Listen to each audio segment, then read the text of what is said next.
China पे अगर बात करें, चाइना को लेकर के किस तरह का, चाइना का क्या रोल नेपाल में लोग देख रहे हैं? क्या कोई रोल है या नहीं है, या आने वाले दिनों में कुछ होने जा रहा है? क्योंकि चाइना के जो प्रोजेक्ट्स हैं, खासतौर पे बीआरआई, वो बड़ा प्रोजेक्ट है और वो पूरे इस साउथ एशिया को प्रभावित करने वाला प्रोजेक्ट है। तो देखिए ऐसे इसमें में उसके लिए बहुत इंपॉर्टेंट है, जैसे भारत के लिए इंपॉर्टेंट है। देखिए, इस पे मैं अच्छे से मैं इस पे बहस करना चाहता हूँ कि ये बड़ी चीज़ है, भारत को समझनी चाहिए। सबसे जी। पहले चाइना एक पावर इमर्ज करके आई है, उभर के आई है। ये भारत भी मानते हैं, चाइना आज अमेरिका के बाद दूसरी पावर पे आ गई है। बहुत सारे सेक्टर में चाइना अमेरिका से भी आगे है। डिबेट होती है जैसे टेक्नोलॉजी हो गया, एआई में, मगर एटलीस्ट सब मानते हैं कि दूसरा बड़ा शक्ति है। और सब दूसरा चीज, जब बड़ी शक्ति है, इकोनॉमिक पावर तो सबसे बड़ी है ही, इसलिए भारत उससे इंगेज करती है, चीन के साथ अमेरिका करती है, उसका सबसे बड़ा दुश्मन जापान है वो भी करती है, ऑस्ट्रेलिया करती है, जो क्वाड है सारे क्वाड करती है, जो दुश्मन मानते हैं एक दूसरे को, और यूरोपियन यूनियन, सारे संसार करते हैं। तो चाइना एक इकोनॉमिक पावर है जो इकोनॉमिकली हर देश इंगेज करती है। नेपाल सोचता है कि अगर इसके चाइना अगर अपने सारे दुश्मन से इंगेज करती है इकोनॉमिकली, और सारे दुश्मन चाइना से इंगेज करती है, तो हमें क्या प्रॉब्लम है, क्योंकि हमारे लिए चाइना दुश्मन है नहीं, हमारे लिए एक पड़ोसी है जिसके साथ ज़्यादा डिफरेंसेस नहीं है ना, बड़ी प्रॉब्लम नहीं है हमारे चाइना के साथ, तो हम क्यों नहीं करें। तो इकोनॉमिक फ्रंट में नेपाल खुल के कहती है, अगर आप लोग कर सकते तो मैं और कर सकता हूँ, मैं गरीब हूँ, हमें कनेक्टिविटी चाहिए और हमारे समस्या भी नहीं है इस संबंध में, तो हमें इकोनॉमिक इंगेजमेंट करनी चाहिए। उसी तख्त पे बीआरआई आती है और बहुत सारे प्रोजेक्ट की बात आती है।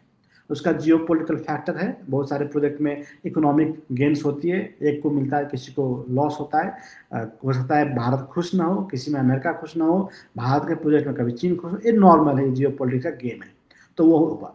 दूसरा चीज़ आपको एक्सप्लेन करना चाहता हूँ कि ये राइज ऑफ चाइना का इफेक्ट कैसे होता है। देखिए, संसार भर में चाइना अपने स्पेस दो लेवल पे बनाया है। एक है कि जब आप बड़े पावर के, अपने पावर, इकोनॉमिक मिलिट्री पावर उभर के आएंगे, तो अपने आप सब अपना दोस्त मानना शुरू होगा, है ना, सब आपको दोस्ती करना चाहेंगे, जैसे भारत करती है।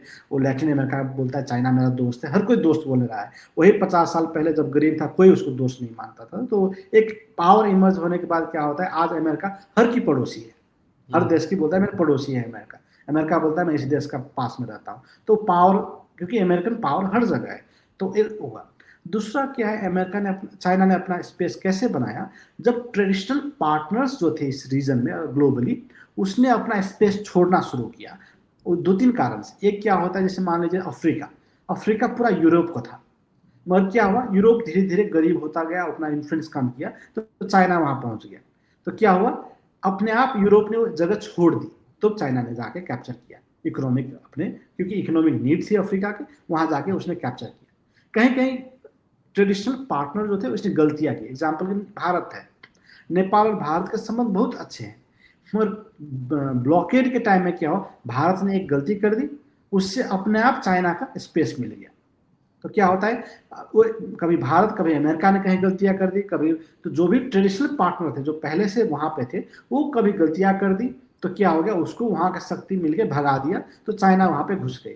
तो क्या होता है, जब कोई भी देश फ्लॉड पॉलिसी या fail to meet desire dreams aspirations, तब आ जाती है। जैसे अफ्रीका का अमीर होने का ड्रीम है, यूरोप बोला हमारे पास पैसा नहीं है, हमें नहीं, तो हम अफ्रीका बोलते हैं चलो चाइनीज आ जाओ, ट्रेन बनाओ, रास्ते बनाओ, व्यापार करते। तो ये हुआ है, ये हमको समझनी है, मगर ये नॉर्मल ट्रेंड है। चाइना किस लेवल से इंगेज करती है, देखिए कोई भी चाइना का 4 लेवल का होता है इंगेजमेंट संसार में। पहले वो व्यापार करता है, ट्रेड करती है, जब ट्रेड अच्छी होती है, उसको और प्रॉफिट के लिए वो इन्वेस्ट करती है, क्योंकि आपको सामान लाने की जरूरत नहीं, वही प्रोड्यूस करेगा तो ज्यादा फायदा होगा, तो इन्वेस्ट करना साथ।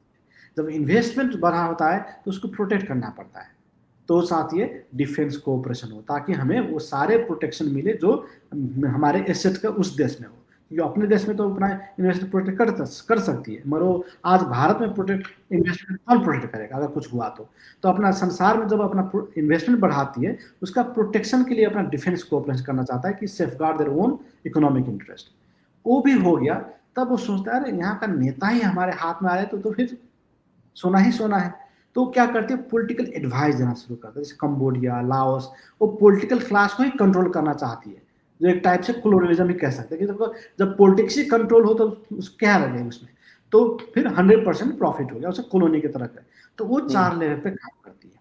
आप अगर समझेंगे तो नेपाल में भी जब कम्युनिस्ट की सरकार थी, केपी ओली की सरकार थी, तो चीन इस 4 लेवल पे पहुंच गया था, क्योंकि व्यापार और इन्वेस्टमेंट संसार के सारे देश में होती है। आज अमेरिकन चाइनीज इन्वेस्टमेंट अमेरिका में भी है, भारत में भी, हर जगह है।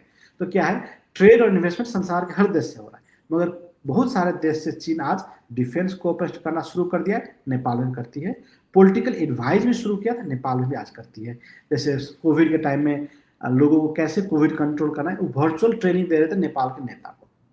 फिर शी जिनपिंग थॉट्स पे यहाँ कॉन्फ्रेंस होने लगा, फिर चाइनीज मॉडल ऑफ सोशलिज्म पे कॉन्फ्रेंस होने लगा।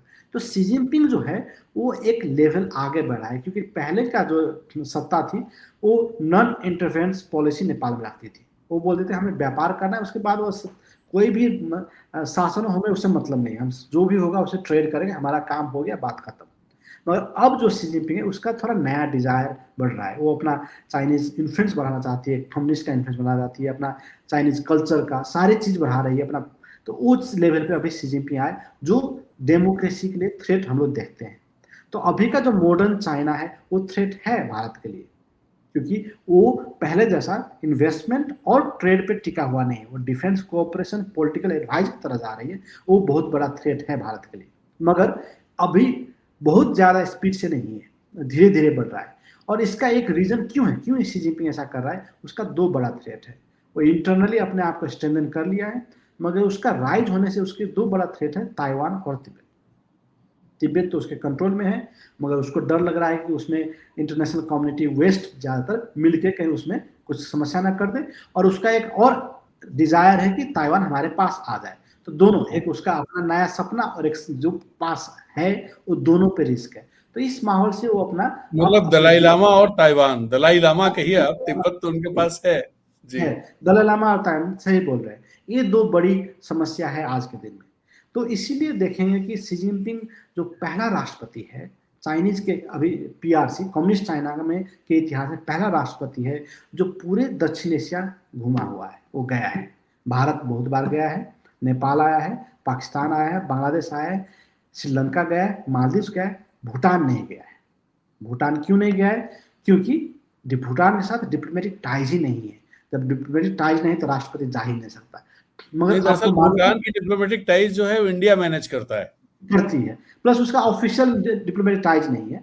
और हाँ। आपको मालूम है कि वो बहुत मेहनत कर रहा है कैसे उसके साथ डिप्लोमेटाइज किया जाए, बॉर्डर रिजॉल्व किया जाए, उस पर काफी आप लोग को मालूम है कर रहे हैं। तो वो क्लियर देखती है कि शी जिनपिंग पहला चाइनीज राष्ट्रपति जिसके पास क्लियर साउथ एशिया पॉलिसी है। अब साउथ एशिया पॉलिसी क्यों है, वही इंडिया का राइज हो गया, आपका इंडियन ओशन का एक्सेस हो गया, बेल्ट एंड रोड की सक्सेस का स्टोरी ही साउथ एशिया तय करेगी, क्योंकि पाकिस्तान में फ्लॉप हो गया, क्योंकि बहुत सारे लॉस हो गई, नेपाल में बढ़ नहीं रही है, इंडिया उसमें शामिल नहीं हुआ। तो एक बीआरआई का एक नीचे ही, क्योंकि उसका बीआरआई का पूरा एम था डेवलपमेंट ऑफ पेरीफेरीज, पेरीफेरीज उसका सिंजियांग और तिब्बत है, इसको विकास करना। वो सोचा कि ताइवान का, सॉरी, तिब्बत का विकास भारत नेपाल से संबंध अच्छा होने से ही होगा, इकोनॉमिक ट्रेड हो गया, मगर वो हुआ नहीं। पाकिस्तान का और सिंजियांग से होगा, तो पाकिस्तान में भी इकोनॉमिक क्राइसिस में चला गया, वहां पे कुछ है नहीं अपॉर्चुनिटी, तो सिंजियांग में हुआ नहीं। तो दोनों उसका बीआरआई एक से फेल प्रोजेक्ट है ना। तो इसलिए शी जिनपिंग उस पर काफी फोकस किया है। दूसरा था पोस्ट दलाई लामा सिनेरियो।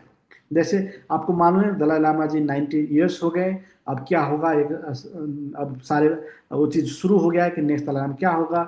चीन उस पर बहुत चिंतित है, तो इसलिए वो अभी देखेंगे कि वो क्या करना शुरू किया है कि वो अपना Buddhism as a soft power of China propagate करना शुरू किया है। और इसमें वो भारत से एक कदम आगे है, क्योंकि आपके नालंदा यूनिवर्सिटी अभी भी खंडर से धीरे धीरे प्रगति की तरफ जा रही है, मगर चाइनीज ने अपना हाइनान में अपना बुद्धिस्ट यूनिवर्सिटी स्टैब्लिश कर लिया बहुत पहले, 2008 में ही लगता है ना। तो वो क्या कर रहा है, पीस यूनिवर्सिटी के नाम पे, पीस कॉन्फ्रेंस के नाम पे, बुद्धिज्म के नाम पे वर्ल्ड वाइड काम चल रहा था उसका, तो मैं वहां गया था जी। तो वो अपना नेटवर्क बना रहा है। तो ये अब आगे के दिन में चाइनीज क्या बोलेंगे कि बुद्धिज्म हमारा फिलोसॉफी है, रिलीजन बोल नहीं सकता, किसी कम्युनिस्ट पार्टी तो रिलीजन को मानती नहीं है, उसके कॉन्स्टिट्यूशन के विरुद्ध में है, पार्टी के धारणा के विरुद्ध में है। तो वो क्या कह रहे हैं कि ये हमारा बुद्धिज्म फिलोसॉफी है और ये चाइना का फिलोसॉफी है, चाइना का सॉफ्ट पावर है। तो इस तरह से प्रोपेट करना चाहती है।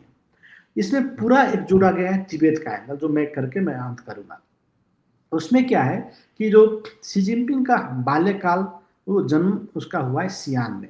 सियान चीन का एंशिएंट कैपिटल था, और नेपाल के रास्ते से बुद्धिज्म भारत होते हुए चीन तक सियान में गया था बुद्धिज्म।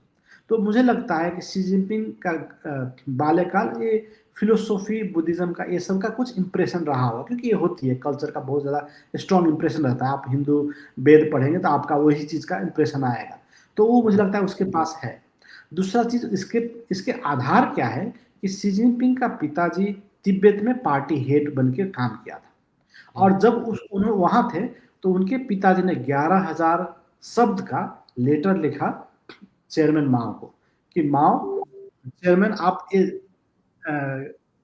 धर्म मत हटाइए तिब्बत से।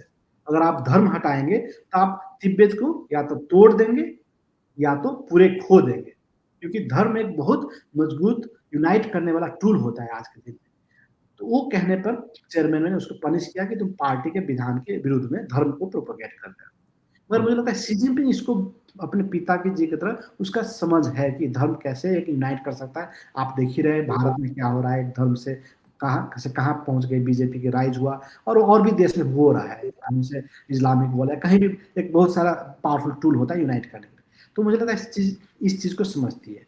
तो इसलिए शी जिनपिंग समझ रहा है कि तिब्बत, हम धर्म से अपने आप को, अपना पावर स्ट्रेंथन करेंगे, नेशनलिज्म भरेंगे तिब्बत में, साथ साथ हम बुद्धिज्म को भी प्रमोट करें, उससे भी मैं स्ट्रांग होऊंगा। और तीसरा उन्होंने क्या किया कि तिब्बतियन को अपने आप से जोड़ना शुरू किया, जो जिससे शी जिनपिंग राष्ट्रपति से राजा बन गया, क्योंकि पहले 2 कार्यकाल होती थी चीन में, आज उन्होंने 2 से सीधे हटा दिया, 3 भी नहीं, 4 भी नहीं, सीधे हटा दिया। ये उसका बड़ा उपलब्धि तिब्बत से ही आती है, क्योंकि क्या किया उन्होंने, वो आप देखेंगे, वो जब राष्ट्रपति हुए तो हर साल नए, चीन के नए साल में वो पेरीफेरी में जाते थे, जैसे तिब्बत हो गया, वो पेरीफेरी जो अंडर डेवलप पार्ट थे, और वहां फोटो खिंचाते थे, लोगों के साथ खेत में घूमते थे, खाते थे, पीते थे। वो उस टाइम में इसलिए करते थे कि पूरा चीन छुट्टी में है, और छुट्टी में वो अखबार, फोन पे वो सिर्फ शी जिनपिंग का गुणगान सुन सकते थे आराम से, क्योंकि ना उसको ऑफिस जाना है ना कुछ करना है, अब बस मस्त मूड में। तो बहुत बड़ा प्रोपेगेंडा थी दिखाने के लिए कि मैं गांव जा रहा हूँ, मगर उसका एम था बड़े नेता को दिखाना कि देखो तिब्बत अभी भी पिछड़ा हुआ है, 70 साल में अभी भी तिब्बत में पानी नहीं है, कुछ बेसिक सुविधा नहीं है, और वहां जाके वही पार्टी को उकसाता था कि तुम इतने गरीब हो, ये देश के लिए शर्म की बात है, ये कैसे हुआ 70 साल में, क्योंकि चेयरमैन माओ तो बराबरी की बात करते थे, कम्युनिस्ट में बराबरी की बात होती है, तो तिब्बत कैसे पीछे आ गया। तो वो उकसाते थे, बोलता तुम्हें बेजिंग आना है, इस चीज को जोड़ तोड़ से रखनी है। तो वो क्या, उनका एम क्या था कि वहां पे आके उसको यूज करके जो उनका कॉम्पिटिटर थे उसको साइलेंस करना। अब आके कोई इकोनॉमिक पॉलिसी में कोई बिजनेसमैन या कोई भी करेगा तो बोला चुप रहो, अभी पहले तिब्बत को विकास करना है, देखो वो खाने के लिए नहीं है। तो चेयरमैन रेडिकल कम्युनिज्म उसने धीरे धीरे बिल्ड किया, जिसका इक्वल स्टेटस था, मतलब पहले हायरार्की थी, उसमें क्या था कि पावरलेस तिब्बत का लीडर को उसने पावर में बिठा के उसको निगोशिएट, क्योंकि वो ज्यादा थे, तो उसके बाद करप्शन चार्ज, ये सब बहाना में सारे अपने अपोनेंट को मारना शुरू किया, क्योंकि वो दिखाना चाहा कि देखो तुम अमीर हुए हो, इसको गरीब रख के। तो उस प्रोसेस में क्या हो, उसने सारे अपने अपोनेंट को क्लियर किया। तो एक बहुत बड़ा डायनामिक्स है चाइना का, जो आप इस साउथ एशिया में बहुत स्ट्रांगली आ रहा है। फाइनली इंडिया के साथ भी जो संबंध है उसमें शी जिनपिंग का बहुत बड़ा हाथ है। आप देखेंगे शी जिनपिंग और मोदी जी ने बहुत एक बड़े स्टेप लिए थे, वुहान समिट, महाबलीपुरम से संबंध को सुधार करने के लिए। ये रातारात नहीं हुआ था, इसमें कैसे हुआ था कि पहले साउथ एशिया का पॉलिसी चाइनीज पीएलए हाथ में रखते थे। कोई राष्ट्रपति अगर इंडिया की तरफ गया अच्छा संबंध के लिए, तो वो बोलता था कि चलो वार हुआ है और अगर कुछ हुआ तो मैं इसका जिम्मेदार नहीं हूँ। उस तरह से ब्लैकमेल करते थे कि ये हमारा दुश्मन है, कल कुछ होगा तो मैं सारे हथियार डाल दूंगा। वो एक ब्लैकमेलिंग का प्रोसेस थी, क्योंकि वो अपना अपर हैंड चाहते थे भारत को, और अपने दुश्मन दिखा के, ताकि उनका अपना डिफेंस और सारी चीज में उसका अपर हैंड रहे। वो करती है मिलिट्री।